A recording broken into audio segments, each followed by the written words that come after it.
Meditation. So, why is it biblically important to be a man and a woman of meditation? It has to be a culture. Now, we look in the book of Genesis 24, and then we find that uh, in verse 63, Abraham went out. Sorry, Isaac went out. Okay, this is Bible. The Bible is talking about Isaac. He went out in the field in the evening to meditate. He went out to imagine. He went out to contemplate. He went out to think. Now, from the perspective of Bible reading, we understand that a time must be taken from the life of man to think, to imagine, put himself in a state of being, put himself in a point and action of having the things which he envisions. Because the reality of the matter is, you are what you think about. Okay, now what you're thinking about can be 5 years, 10 years from now, but then the more you resonate on this thing, the more you contemplate and you think about this thing, you're pulling them closer to yourself. Thoughts are creative. Thoughts are very creative. Now, with God, God's covenant requires us to be people of meditation. Okay, to be a people that imagine, to be a people that focuses on the reality that is happening within the inner man, the spirit man. And it is the spirit man actually that goes out forth of you and imagines and brings into your reality. God spoke to Abraham as a requirement of the covenant in which they contracted to think himself as a father of many nations and to act from a point of being a father of many nations. He told Abraham, let your workers henceforth not call you Abraham, but call you Abraham, meaning the father of many nations. And henceforth, look upon the stars, look upon the number of stars that God has made available to you, and perceive yourself having the same amount of children as this. And as Abraham went ahead and did this, the Bible records that it took him approximately a year until Sarah went ahead and gave birth to Isaac. Now, Isaac is a product of Abraham's imagination. Even though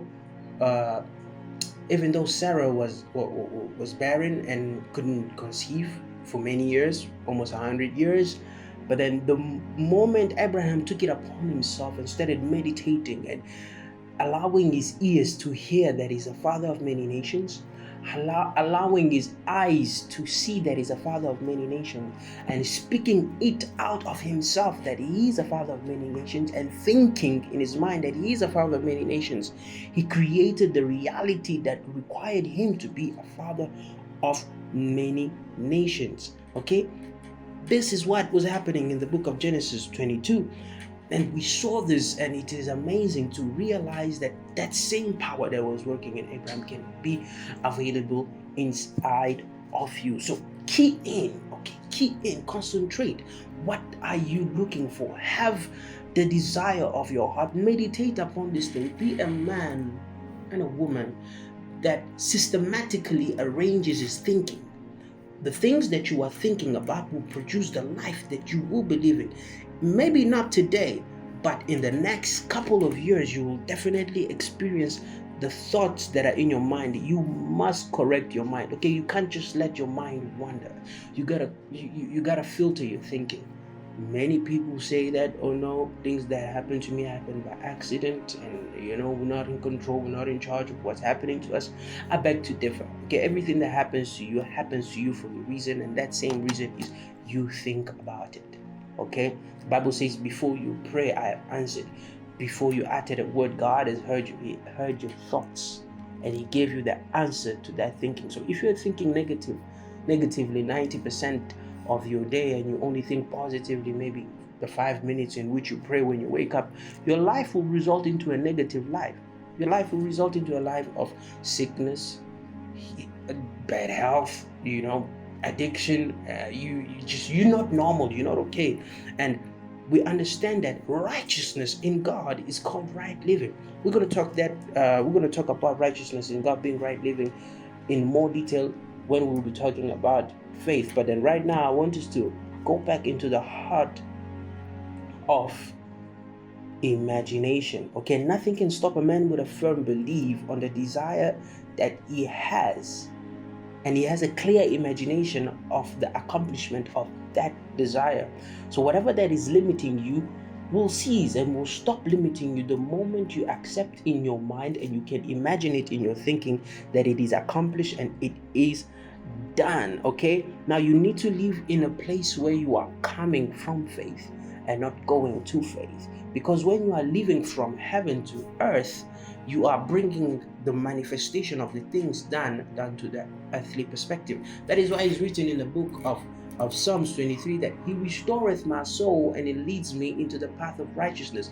God begins with the mind of man. God begins with your thinking. God begins with your subconscious mind. Okay, once you get your mind right, oh my God, you can get anything out of your mind. You can get anything out of your circumstances. You can get anything going as long as your mind is sharp, as long as your mind is determined on what you are looking for, on what you are seeking. I believe and I trust God that you will get it. I trust and I believe in your future. I trust and I believe that you will put into practice these ideas that I'm sharing with you, because the Bible says that whatsoever that is good, whatsoever that is lovely, whatsoever that is noble, let it be at the center of your thinking. So think on these things, meditate on these things, meditate on the things that are good, picture them in your mind before you go to sleep. Have time to which you consecrate, okay, you give, you devote to the meditation of the things that you desire the most. Write it down, okay, make it plain. Habakkuk 3 says, if you have a dream, you have a vision, you have a prophecy,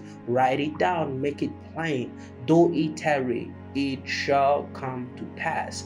Never give up on your dream, never give up on the plans of God, for it will be your reality when you go ahead and you do it. God bless you. This is Righteous Mind. See you soon.